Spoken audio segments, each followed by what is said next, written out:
Welcome to Compass Conversations. This is a new podcast with the Center for Faith and Vocation, soon to be known as the Compass Center at Butler University. In these conversations, we are going to chat with faculty, staff, and students who advance our mission of supporting communities of faiths, meaning, purpose, and spiritual life. My name is Allison, and I am a senior journalism and German double major at Butler. For our first episode, I facilitated a conversation with Dr. Brent Hagee and junior Grace Hensley. Dr. Hagee is a senior lecturer in religion and the Center for Faith and Vocation Scholar in Residence.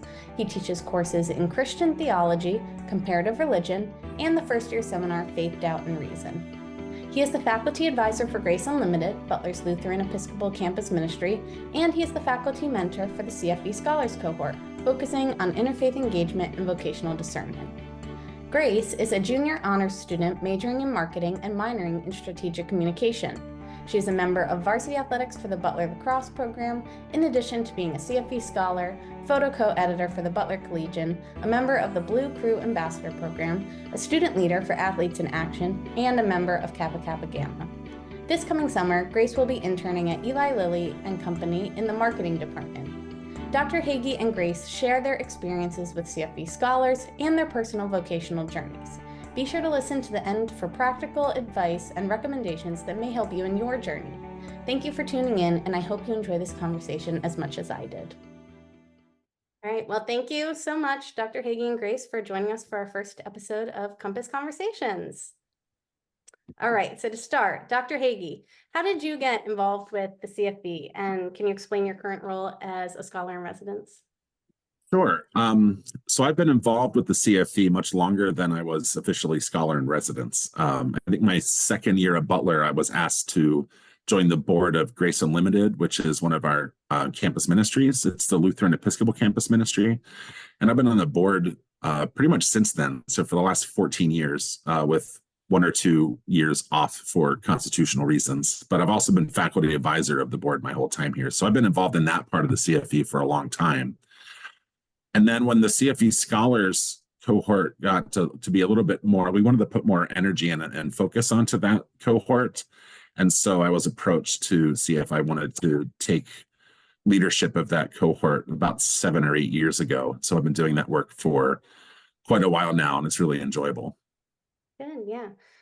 So Grace, can you, as a CFV scholar, describe what the role is and some projects maybe you work on individually or as a cohort with the other people who are scholars? Yes, of course. So I joined the scholars program, ever since I first started at Butler. So I'm a junior now. And so my freshman and sophomore year just kind of consisted of going to various interfaith events. In my freshman year, I was on the interfaith council, which was led by Manahil. So she was super awesome just to learn from and that whole process. And now as a junior, we're kind of gearing up for our big service project. So, the past 2 years we'll meet once a month every Sunday. It's kind of been consistently.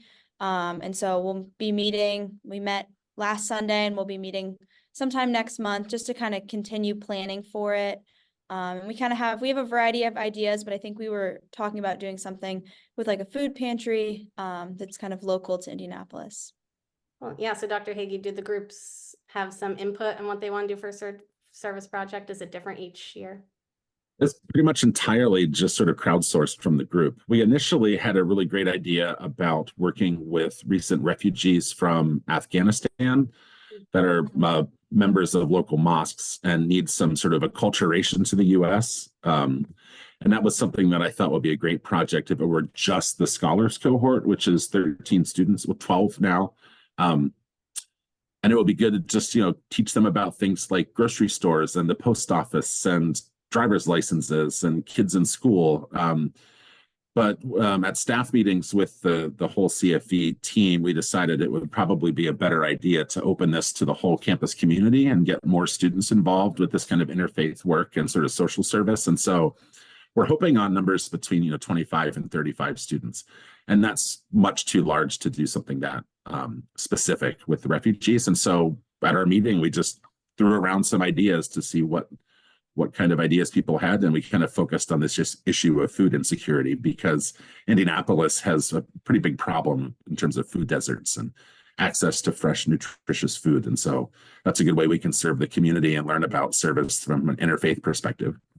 Yeah, amazing. So Grace, do you want to start? This is kind of a question for both of you, but how has your experience as a scholar enhanced your overall experience as a student at Butler? Yeah, great question. I think just overall, it's, helped me become more aware of my surroundings and just helped me be a more well-rounded individual, whether that be in the classroom, kind of on campus, or just out in the world. Because I definitely have learned about religions different from my own. And I think that's been really neat just to kind of have that other understanding, just because our world is a really diverse place. And so I think being able to listen to others and kind of help understand where they're coming from is a really important skill. Yeah, and Dr. Hagee, how has working with the scholars and the CFB enhanced your experience as a professor here? Yeah, well, it's wonderful working with students for 4 years. That's pretty rare outside of majors in my program in religious studies. And so it's nice to have that opportunity to start with somebody their first year and sort of walk with them as they go through their Butler career for 4 years.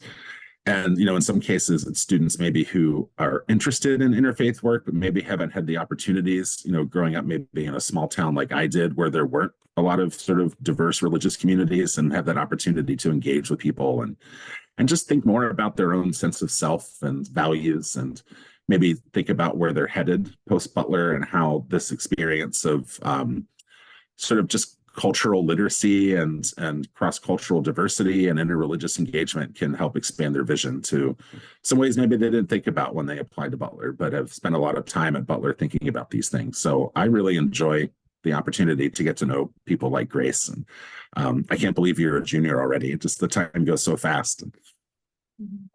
Yeah, amazing. So shifting gears a little to maybe the more personal vocational aspects of your role, but Dr. Hagee, if you want to start, who has been the most influential person in your journey of your life, and what did you learn from them? It's a great question. I'm thinking of a few different names popping up, and they relate to different aspects of my life. They're sort of professional mentors, but also sort of personal and family mentors. I think the first name that's popping to my mind is my mother's father, my maternal grandfather.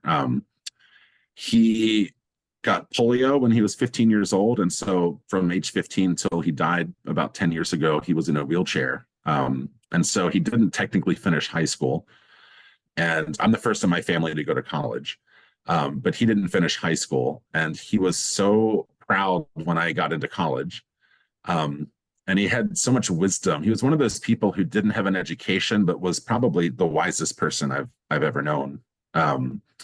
And he had a deep sense of faith and a deep sense of committing to people around him, and caring for his community and loving people just as they were. And so those are values that really sort of stuck with me as I've gone through not just college, but seminary and graduate school and teaching at Butler. Just this sense that education is one thing, but sort of cultivating wisdom is a different thing, and cultivating compassion and care, like that can come with education, but sometimes it doesn't always align. And so I try to make those two align in my teaching and mentoring.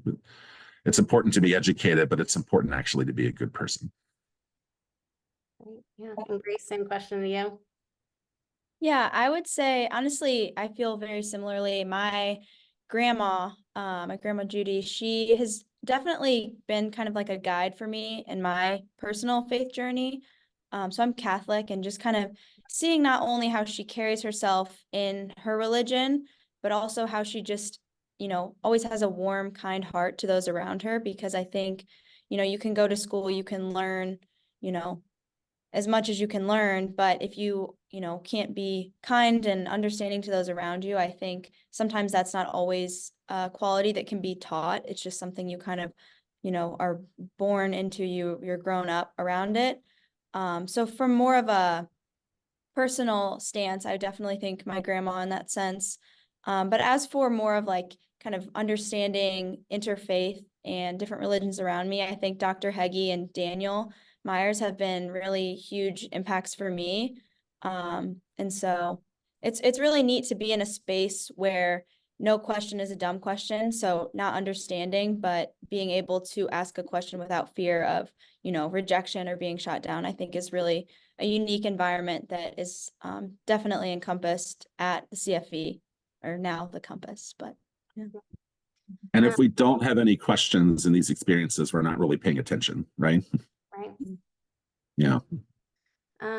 So Grace, you can start with this one, but is there a book or movie you'd recommend to everyone listening that is particularly meaningful to you, or maybe helped you realize your purpose at this point in your life?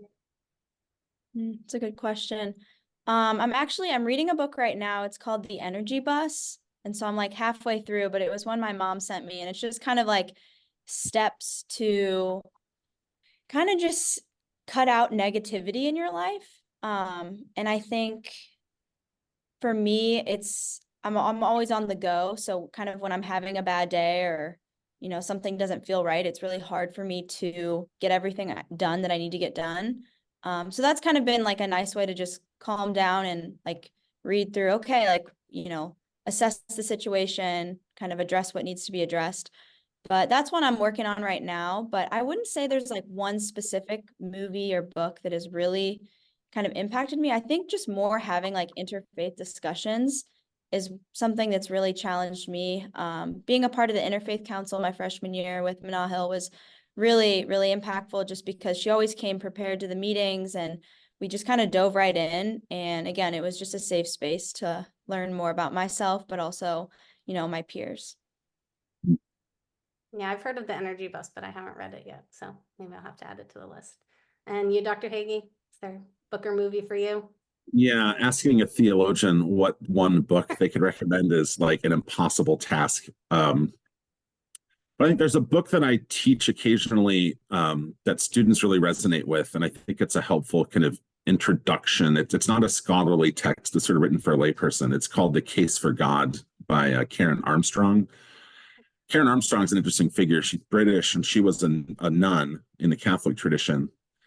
And then she realized that that was a really bad life choice. She didn't want to be a nun. And so she left her, she sort of, I guess, renounced her vows. And then she entered back into the world and wasn't sure if she was religious anymore. And then she had a series of sort of encounters and experiences that made her think about religion in sort of a deeper way beyond this sort of kind of doctrinal, like assenting to all these sort of specific beliefs and practices. And she became really interested in sort of comparative religion and interreligious dialogue. And so this book, I teach it in my God course. It's sort of a cross-cultural, interreligious, comparative approach to what different cultures and traditions find sacred, and this sort of common thread that runs between all of those. And she talks about, Eastern traditions, Western traditions, indigenous traditions, secular traditions, that there's this sense that there's something sort of connecting with human beings that they express in all these very different ways, and have created all these different religious traditions. But she's trying to find that sort of core that people can share in common across difference. And I think that's something that we do a lot at the CFE and really value. We have difference and then diversity, and that's central and crucial and really important, but we also share things in common. So how do we celebrate the differences while also finding the connection? So that's a book I would recommend. Yeah, The Case for God by Karen Armstrong. Yeah. Do you remember the first time you read it? Were you a student, or was it when you were preparing to teach it? Yeah, I read it as an undergrad, and I think my first year of undergrad, and I was not ready yet for it. I was still figuring out how to sort of navigate diversity, because I do not come from a place with any kind of diversity at all, sort of racial, political, religious. It's all very sort of homogenous. And so it was saying things that were so outside my experience, I didn't quite know how to sort of process them. But it stuck with me for some reason. And I came back to it again in graduate school when I was getting course prepared. And then I thought, when I started teaching this course on God at Butler, I thought that might be a fun course or text to use at the beginning, and students love it. So Good, yeah. So if you had the opportunity to have a conversation with your younger self, what advice would you give them? Dr. Hagee, you can start. so much. Yeah, so much. I think I would tell my younger self to just be as open as possible to the difference and to experiences that are scary. It took me a while to sort of open up and be comfortable with risk. in a sense, because I was navigating college and nobody like in my family had done that. So they couldn't help me figure out how to do that. And I was a little bit sort of, I don't know, isolated and provincial in my thinking at first. And that experience of just going through college really helped me open up. But I think I missed some opportunities that would have been really transformative because I was scared. So yeah, I would just say, take the risk, take the leap. You'll be, even if it's not a good experience, you'll learn something from it. And you, Grace? Yeah, I mean, I'm only 20, so I still have a lot to learn. But I would just say to my younger self, it'll all be okay. It'll all work out. And at the end of the day, the work will get done. Because I think it's easy for me to kind of get super overwhelmed or stressed out with things. And it's like, and one thing my older brother always told me is he said, there's always more hours in the day. So if you have to stay up and get something done, you can do that. And it was kind of like, oh, I can do that and it will get done and it will be okay. So. Yeah. So maybe when things do get a little overwhelming, is there something you found helpful that works for you when you're feeling particularly overwhelmed that maybe helps you relax or refocus, recenter things? Grace, you can start. I would say I'm a very big list person. So usually I start with kind of laying out, okay, what do I need to do? What needs to get done today? What's kind of more school oriented? What's more kind of extracurricular oriented? But then I would also say just I don't know, I would consider myself a pretty active person. I'm on the women's lacrosse team at Butler. So, I mean, I always find lacrosse practice is a great de-stressor. But even beyond lacrosse, just going on a walk, listening to music, I think just kind of getting out of the space that can feel kind of confining is always a great way for me to just take a breath. Yeah. Dr. Hagee?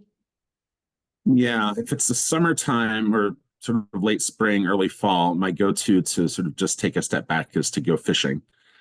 Just get away from people, get away from work. I don't take my work with me. I just sit in silence and watch birds and foxes and whatever else. And weirdly, I was just talking to somebody today that it's incredible how often we see bald eagles around Indianapolis if we're in the right place and pay attention. And so there's something really magical about being at the river at sunrise and it's completely quiet and there's eagles flying around. And yeah, just a way to sort of step back and reconnect with something that's bigger than me.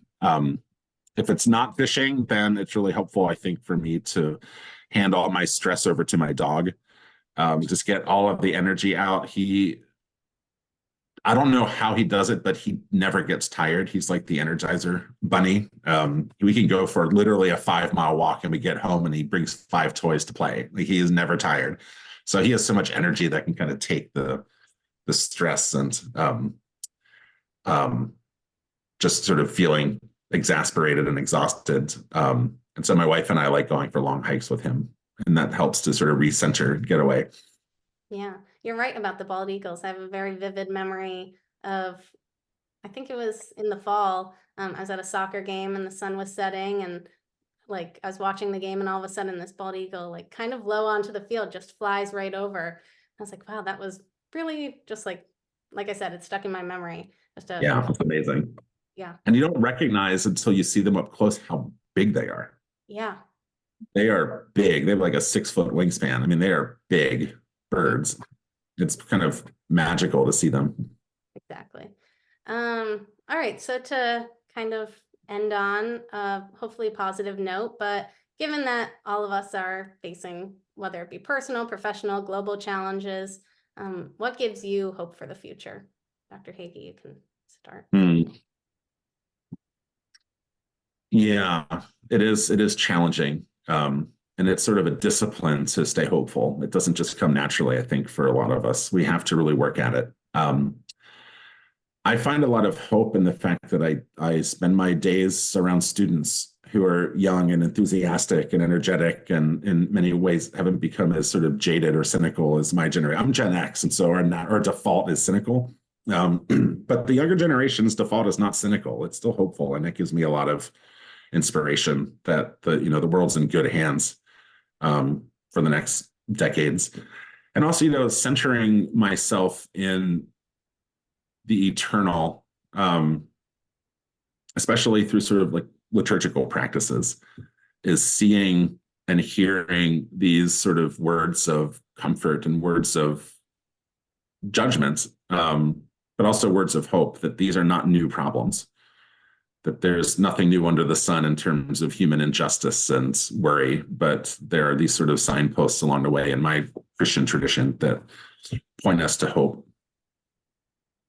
Yeah, thank you. All right, Grace.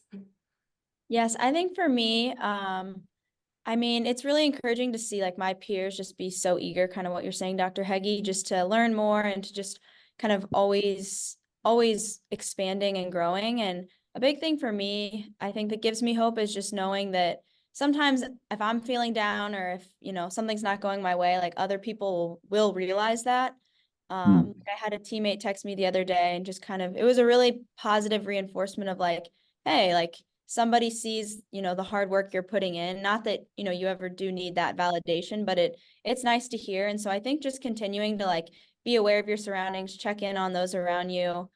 I think that kind of gives me hope that, you know, the relationships that I'm building now, like in undergrad, like will stick with me for the rest of my life. And so, you know, 10 years down the road, checking in with my CFE scholars, like, hey, what are you guys up to? Like, you know, what have you been learning?